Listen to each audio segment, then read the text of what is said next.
작은 것으로 절경이 고장관인 걸 신이 주신 선물이야 부족하지 않잖아. Hello மக்களே, எல்லாரும் எப்படி இருக்கீங்க? இன்னைக்கு நம்ம வீடியோவில் ஒரு செம்ம இன்ட்ரெஸ்டிங்கான ஆளை பற்றி தான் பேச போகிறோம். கேபாப் ரசிகர்களுக்கு, குறிப்பாக ஸ்டே கிட்ஸ் ஃபேன்ஸ்களுக்கு கிம் பூஜினை பற்றி சொல்லவே வேண்டாம். ஆனால் ஸ்டே கிட்ஸில் இருந்து திடீரென்று விலகினதில் இருந்து அவர் மீது வந்த குற்றச்சாட்டுகள், இப்போ அவரோட சோலோ கரியர், இப்படி பூஜினோட வாழ்க்கையில் ஒரு பெரிய ரோலர் கோஸ்டர் ரைட்டே நடந்திருக்கு. அவரே வெளியேறினாரு, அந்த வதந்திகள் உண்மையா, இப்போ அவர் என்ன பண்ணிட்டு இருக்காரு, இதையெல்லாம் பற்றி தான் இன்னைக்கு ஒரு டீட்டெயிலாக பார்க்க போகிறோம். வீடியோவை கடைசி வரைக்கும் பாருங்க, ஏன்னா இதில் நிறைய பேருக்கு தெரியாத உண்மைகள் இருக்கு. கிம் பூஜின் பிறந்தது ஏப்ரல் 8, 1997. இவர் சின்ன வயசுலேருந்தே பாட்டில் ரொம்ப கிண்டாடி. உங்களுக்கு தெரியுமா, இவர் ஜேவைபிக்கு வர்றதுக்கு முன்னாடி SM என்டர்டைன்மெண்ட்ல ஒரு வருஷம் ட்ரெயினியாக இருந்தார். நம்ம NCT மெம்பர்ஸ் கூட எல்லாம் ப்ராக்டிஸ் பண்ணியிருக்காரு.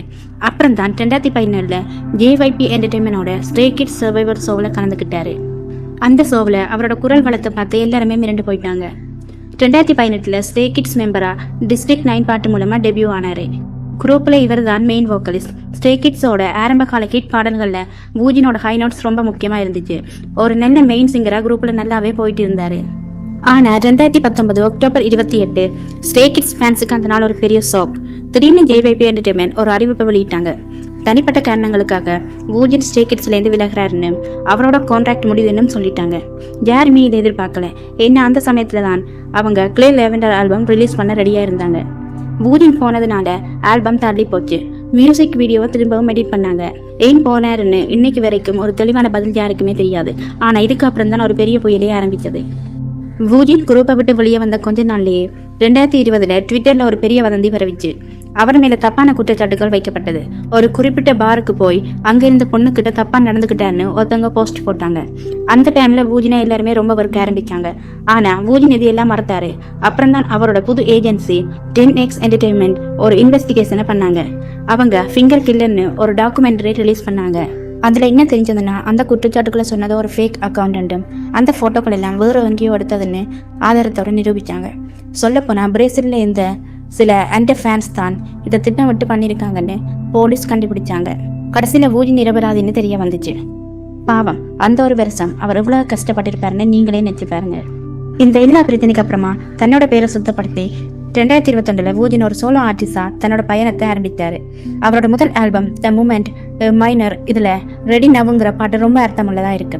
தன்னை சுற்றி நடந்த அத்தனை பிரச்சனைகளையும் தாண்டி நான் இப்போ தயாராக இருக்கிறேன்னு சொல்கிற மாதிரி இருக்கும். அப்புறம் அவரோட ரசிகர்களுக்கு கப்ஸ்னு ஒரு அழகான பேர் வச்சாரு. நிறைய OST பாடல்களும் பாடியிருக்காரு.